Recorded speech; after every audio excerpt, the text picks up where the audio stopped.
хочу вам рассказать о конкуренции.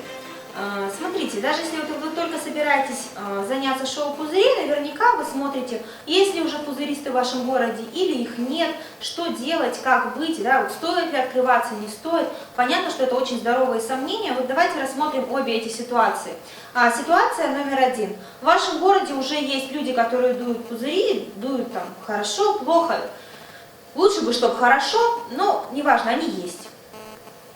Понятно, что если вы будете работать хорошо, если вы будете выглядеть достойно, если вы не будете хуже, то работа найдется и для вас. Это абсолютно точно. Все равно всегда движение на любом рынке происходит, и это нормально. Всегда появляются новые люди, кто-то закрывается, кто-то открывается. Так всегда происходит, это жизнь, и это нормально.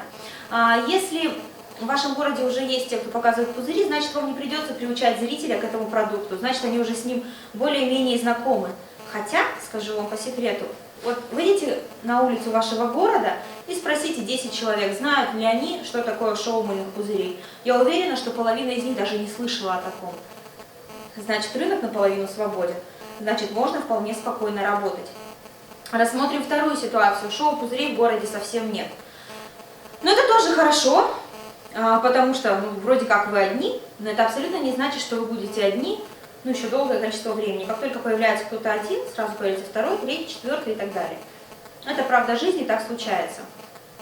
Придется приучать человека к новому продукту. Нужно будет делать много промо, нужно будет снимать видео, фото, заниматься рекламой. Вот рекламой надо будет заниматься в любом случае, фото-видео будет нужно в любом случае. Это работа каждодневная. Нужно постоянно размещаться на свадебных порталах, нужно постоянно вести группы в соцсетях. Нужно проводить промо-мероприятия, нужно взаимодействовать с ведущими. Это очень большая работа и серьезный труд. Нужно размещаться в свадебных журналах, возможно, в детских журналах.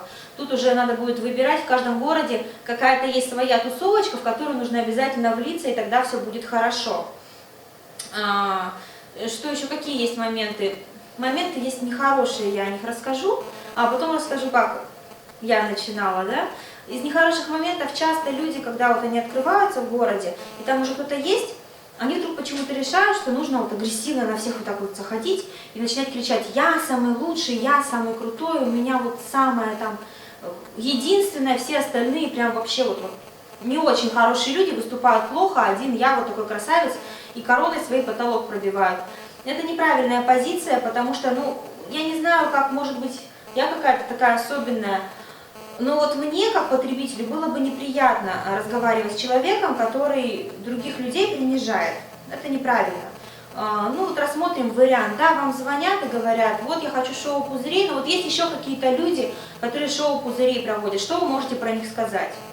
Я всегда отвечаю, говорю: ребят, есть еще люди, которые дуют пузыри, про них особо я ничего говорить не буду, потому что это неправильно. Вы им позвоните, у них спросите, что они умеют. Если вы хотите узнать, что я умею, я вам расскажу. Если вы хотите посмотреть мои ролики, я вам их покажу, пожалуйста. Но про других людей я рассказывать ничего не буду. Вы им звоните, спрашиваете, делайте свой выбор, потому что некрасиво так поступать. При том, что ситуации могут происходить абсолютно разные. Например, вы заболели или случилась какая-то ситуация, по уважительной причине вы не можете поехать на мероприятие.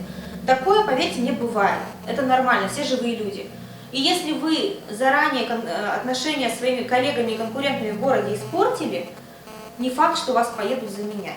А если у вас отношения нормальные, хотя бы просто нормальные, здравствуй, здравствуй, вы можете позвонить и сказать: слушай, пожалуйста, съезди, меня замени. Понятно, что он денежку себе заберет, естественно, но я не могу. И тогда вы перед заказчиком будете выглядеть хорошо, вы нашли замену. Это правильно и это нормально. Поэтому не портите отношения с конкурентами. Это очень-очень такой важный момент. Расскажу о том, как я в Омске появилась, когда я изначально мониторила рынок, когда только начинала в Омске все это делать, я, к сожалению, не нашла пузыристов в Омске вообще. Я думала, что я единственная. И появился ролик, было написано там: единственное шоу пузырей в Омске. И после этого мне написали 2 человека. Они говорят: а с чего ты взяла, что ты единственная? Вот мы тут уже пузыри дуем, там 1 год, другой 2. Извинилась, поменяла название. Просто, может быть, вы даже кого-то где-то не видели. Сейчас у меня с ребятами, с этими, очень хорошие отношения. И я могу всегда их на замену позвать, и это здорово. Еще какой момент есть, что нужно делать? Соцсети обязательно, свадебные журналы обязательно, свадебные порталы обязательно, все бесплатные доски объявлений обязательно, промо-мероприятия обязательно. Все вот эти вещи вы должны делать.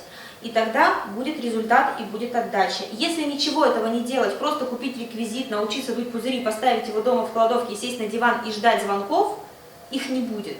Даже если вы просто группу ВКонтакте создадите, поставите ее, даже она будет у вас в топе, вы нагоните туда кучу людей. Ничего не случится. Зритель очень часто выбирает нас не по одному касанию. То есть он где-то вас когда-то увидел, и так он думает, ой, у меня день рождения через 9 месяцев, наверное, я позову. И просто 9 месяцев он нигде вас больше не встречал, он про вас забудет. А если он, допустим, перед днем рождения еще раз увидел вас, и еще раз увидел вас, и еще раз увидел вас, он только убедился в том, что вы ему нужны на празднике, и обязательно вас позовет.